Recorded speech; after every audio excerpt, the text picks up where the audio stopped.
IdTech 4 mapping.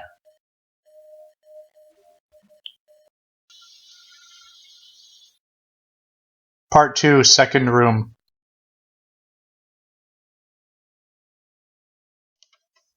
So in this tutorial we're going to make our second room, and we're going to start by opening up the map from our last tutorial, or open up any box map.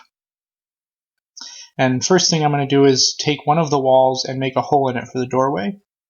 And I do that by selecting the wall with Shift Select and dragging one of the sides so that it becomes a little bit thinner. And then I duplicate it with spacebar to create the other half of the wall. And then I spacebar duplicate it again, and now I scale this third piece down so that it is the proper size to be above the doorway.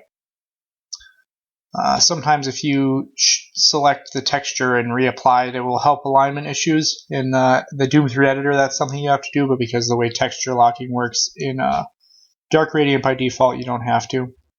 Now I duplicate the floor of the room, and I drag it out, and I make it so that it fills just the space beneath the door. And then I select the rest of the walls of the room, and I duplicate them with spacebar. And now I use the rotation keys on the side to rotate the walls around so that they're the right orientation to be the adjacent room. I can't always remember which button or which one of the axes is the correct one to rotate around, so I just do trial and error. And then I'm going to scale back down the floor piece that I made earlier just so that it fills the little gap in between the doors.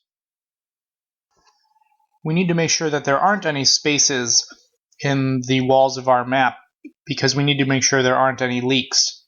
Imagine that you're creating a container that you're going to fill with water.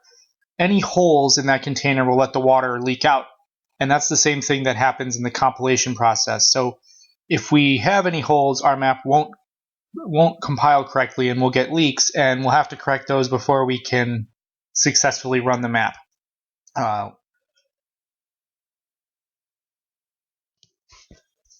Now I'm going to add a horse into the map. This isn't a necessary step of the tutorial, just something I like to do.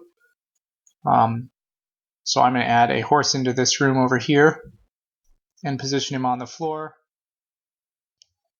Now we're going to add a rotation to the horse. First we're going to do it the wrong way. And the wrong way is by hitting R to bring up your rotation tool. So you have roll, pitch, and yaw, like you would in any rotation tool. And you can rotate it in any direction you like.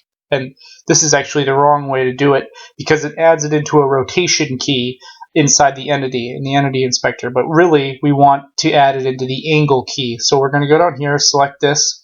We're going to eventually delete that entry. I'm going to quickly hide these walls by selecting them and hitting the H key. You can unhide that with Shift H. Then I'm going to select the horse, go down to the rotation key, right click on it, and delete it. Now down here in the key value text boxes, type in angle for the key, that's the top one, and a value between 0 and 360 inclusive, and hit enter, and that will control the yaw of the horse. And this is the angle that we want to adjust when we're adjusting the direction that our objects are facing. Remember to hit enter after you type in the value you want. Save your file and head over into Dark Mod. We're going to bring down the console and compile our map.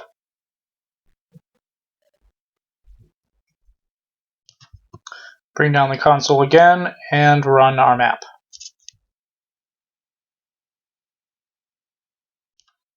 Everything seems to have worked out. In our next episode, we'll go over how to create these doors and the viz portals in between our rooms. See you next time.